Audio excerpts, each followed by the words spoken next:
So, Helen, could you tell us a little bit about what first piqued your interest in jewellery? I understand that even as quite a young child, it was something which fascinated you.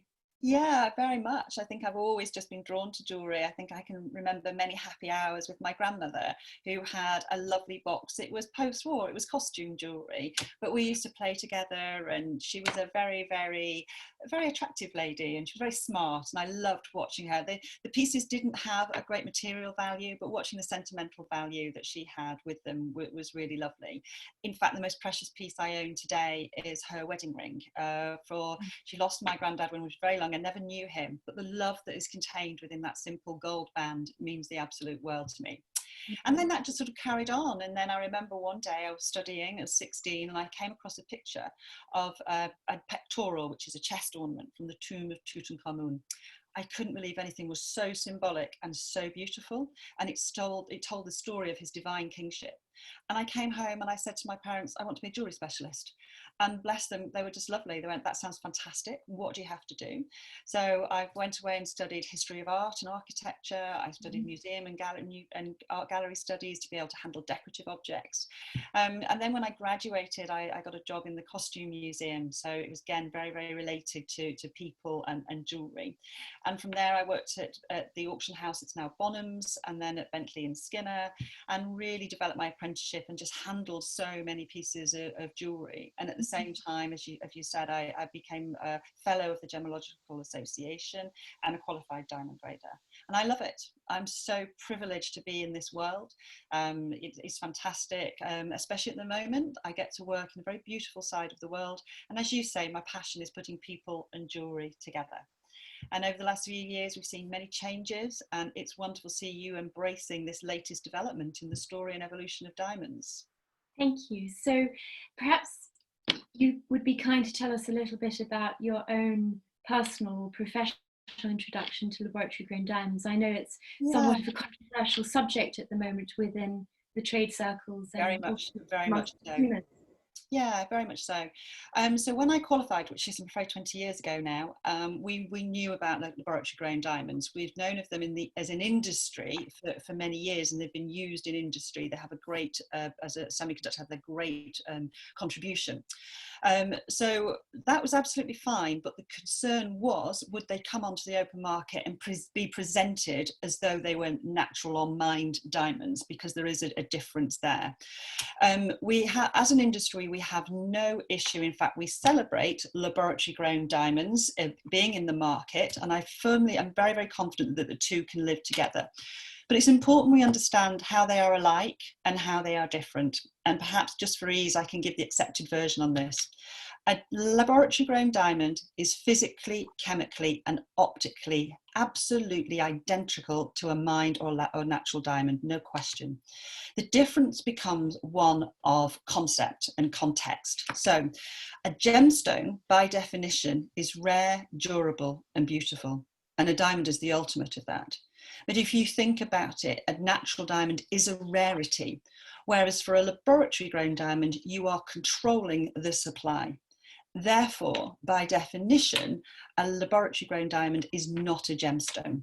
And if you just keep it as simple as that, physically, chemically, optically, they are the same, but by definition, they are different, then we have a very clear understanding of the positioning. And I personally will celebrate that there is a place in the market for both of them. And what I'm passionate about, and I know you are too, Joanna, is sharing this with everybody and making sure that everybody understands what it is that you've got, and each have their own magic, each have their own wonderful story to tell. They might be slightly different, but that's what we're here to celebrate.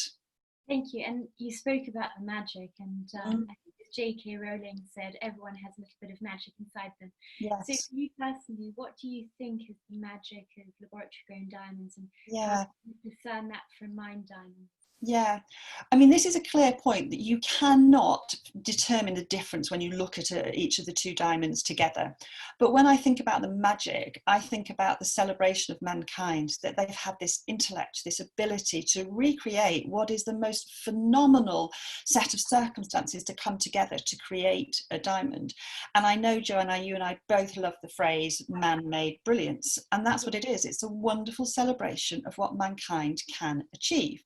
Now, we have have to think of the, you know, the surrounding circumstances like that. But I almost give an analogy, and it's perhaps when I went to New York several years ago, and I was very fortunate that the client we had lived in what was Lois Lane's apartment in New York, and it was on the top of a beautiful skyscraper, and she had the 360 degrees terrace. And I remember going up there and looking at New York, and, you know, what's more man-made than New York? And all the skyscrapers were dazzling with the lights, and it was magical. It was like any starlit night for me. And it's a similar thing when I see the light and the beauty of a laboratory grown diamond. I get that feeling. It has its own magic. Absolutely. But just to be clear to the people listening at home, laboratory grown diamonds are no less diamond than a mined diamond. No, they're not. They're no less diamond, but it is about, as I say, and I have to be very clear because I am a gemologist, is that it's that distinction in context and definition. So, and it's as long as, and Joanna, you are doing so much to make sure that your messaging is very clear and you're very, you know, it's nothing, you can be proud of it. That's absolutely great, but we have to understand where those differences are. Absolutely. And I suppose there are two strands here. I mean, it's a challenge for lay people perhaps to understand diamonds. Buying a diamond is such a special moment in anyone's life, you know, marking major milestones, engagement, birthdays, whatever. So most people perhaps would only buy a diamond maybe once or twice in their lifetime. So this is potentially quite an intimidating subject for people. Absolutely. Now they've got to learn about laboratory diamonds too. How can we cut the confusion, Helen? Yeah, well, I think that the first thing to do is, if you're at the moment, the main source of access for information is online. So if you look online, the great thing is, Joanna, you're starting these webinars and we will populate your website with very accurate information. There are other people out there. I refer again to Tiffany's, you know, have a look at how Tiffany's describe diamonds. Go to my own website, helendimmick.com. I talk there about understanding diamonds a great deal more, but go to the people that are telling the right story. And I know that what we are offering here is a service whereby your clients can contact us. We will unearth all of the questions that they've got, and we'll ensure that they are answered with accurate and credible information. Thank you. And for many people, buying a diamond is centered around that special moment for any couple that when they get engaged. So how can someone really start to think about all the different issues which are involved in purchasing an engagement ring, from stone size to shape? You know, it's quite a fraught moment, you know. And that adds another layer of complexity for people. What would you advise people? My advice is just to be true to yourself. So there's a lot of information out there, but really go for what you want and what's right for you. So there will be a lot of people that may say, well, you know, you should have a 1 carat decolored diamond. I mean, that is deemed to be a sort of something we would all aspire to. But you know what? That decolored diamond doesn't necessarily suit everybody's color and complexion. So I would make sure that, say, to choose for a gemstone and a diamond that suits you, that it's something that you feel you can comfortably afford, that it's something that you've always wanted, but it's something that's going to be lasting a lifetime. So a diamond purchase, like you say, is very special. So in a sense, the piece wants to be timeless. It wants to be something that won't date, and it's got to be something that represents that moment. But do you know what? Only you know that. And every diamond is unique, as every person is unique. And what I'm passionate about is putting the right person with the right diamond and helping with that journey. So just to be clear to people who may be starting their diamond learning journey, a D colour represents the creme de la creme in terms of colour, at the top of the colour scale. Yeah, I mean, just to be clear, a D colour is the very whitest diamond. It's the rarest diamond you can ever have. And like you say, there's been the perception that that's the best. I would say it's the rarest, but it may not be the best for you, because a D coloured diamond is very, very white, and that's incredible. It's an incredible force of nature. But you know what? Especially, you know, I'm sort of quite English, got English complexion, and actually the lower colours suit me that little bit more. But it's understanding what we have in the diamond trade, which is the 4 C's: the colour, the cut, the carat, and the clarity. And it's understanding all of those properties and then working out which is the right stone for you. And I know we'll be providing a lot of guidance on that. Didn't you have a wonderful anecdote when you had your retailer Green and Ben's about a lady who came in and said, I'd like to buy the finest D colour 2-carat ring, and you actually very cleverly manoeuvred her into a better buying decision for her? Yeah, this was actually Tiffany's, and it was a lady who's still a friend of mine today, and I think we bonded over this moment. But her dream had been, as you'd pointed out, she'd wanted a Tiffany 1-carat D-coloured diamond, and she had a very healthy budget, and she came in with her fiance, and I got out the ring, and it was Tiffany Classic. She put it on, and her body language, she just sank. And I looked, and she went, and I went, can I show you something? And she was a beautiful lady. She was a little bit full of figure, but you know, she had that beautiful Titian sort of auburn hair and the pale porcelain complexion. And I actually said to her, can I show you this? And it was a much bigger, it was a 1.89 carat diamond, but it was eye colour. And she put it on and she just welled up. And her fiance went, you found me my diamond. And that was the great moment for me, that I realized that there's out there for everybody, there is a diamond. And it's not about going for what you think the people are telling you. It's about knowing the choices, being informed, and then working out what is the right property for you when you want to buy a stone. And it's also a great privilege because you're sharing that special moment in someone's life. Yes, I mean, I wondered, I ended up going to their wedding, and I realised it was because we bonded very much, because to be able to understand somebody of that level, I think we really did have that moment, and it was a real privilege. And yeah, I still got the photographs today. It was wonderful. It's quite an intimate thing in a way. Yes. So I'd like to ask you about certification. So Yes. grown diamonds, they can be certified or not certified. And Yes. the top question that we get asked is, are laboratory grown diamonds cubic zirconia? Are they moissanite? What do you say to people, and what's your position on certification? Yeah, so certification is a different subject, and so you can certify within reason any sort of gemstone. You can certify a laboratory grown diamond, and you can have it certified by the same laboratories who would certify a mined or natural diamond, but it's very clearly denoted as a laboratory grown diamond. And for example, IGI may colour it differently, or GIA, which is an American laboratory, they may do the sort of more open sort of grades. But yes, there is the same certification process, and they will confirm the properties, as we say, the 4Cs, the quality of the cut, etc. You can purchase them with or without, and there may be a cost implication there, but that will certify and tell you that it is a diamond. There's a separate issue over the two simulants that you've just mentioned. The first one, cubic zirconium, and the second one, moissanite. They are not diamonds, but they may be positioned in a way to pretend to be diamonds. You can see the difference. A cubic zirconium is much softer than a diamond, but it does have a very slightly higher fire, which is the colour of the spectral of the colours of the rainbow. So when you move that around a little bit more, it will actually give you more rainbows than a diamond would. Moissanite was a concern a few years ago because it was the closest thing in the diamond market. It's very hard, but in moissanite you don't tend to get the top colours, so that it doesn't grow in sort of the D, E, and Fs. It's also doubly refractive, which means when we look through the lens at the back facets, we see, unlike a diamond which doesn't bend and split the light, moissanite does. So that's diagnostic for us. But you're pointing out that there's a lot of things, it's everybody wants a diamond. So there's lots of ways in which you may be, positioned into thinking something else is a diamond when it isn't.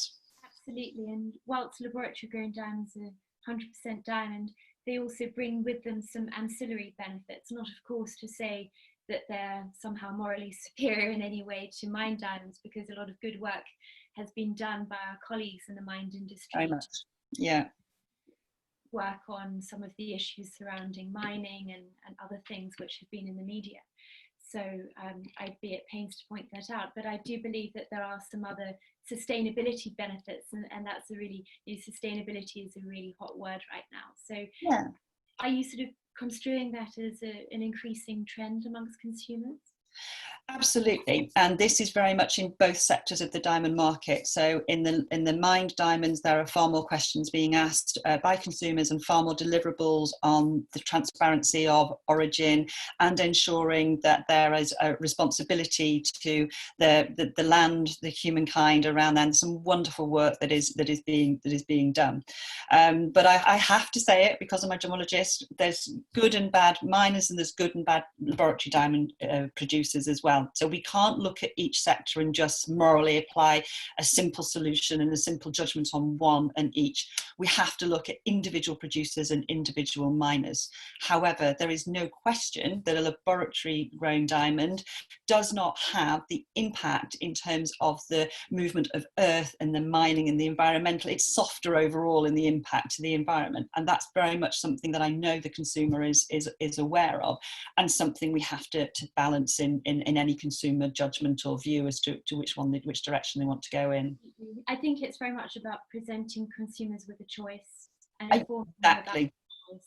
Yeah, and it's a transparent choice, and it's making sure that, and that's why I'm saying, you know, none of what I'm saying is positioning. I'm just making sure that I bring you the facts so that then your consumers can make a conscious choice. And as I say, there's magics to both, but you know, we have to be very aware. And what I really respect about you Joanna, is that you're not making any false claims, or you're not, you know, deliberately discrediting the other side of the industry. They should sit together. We can all grow, we can all learn, we can all develop. We're all moving in the right direction, and I really respect that. And that's one of the reasons that I'm so happy to work with you, is because I admire the stance that you're taking.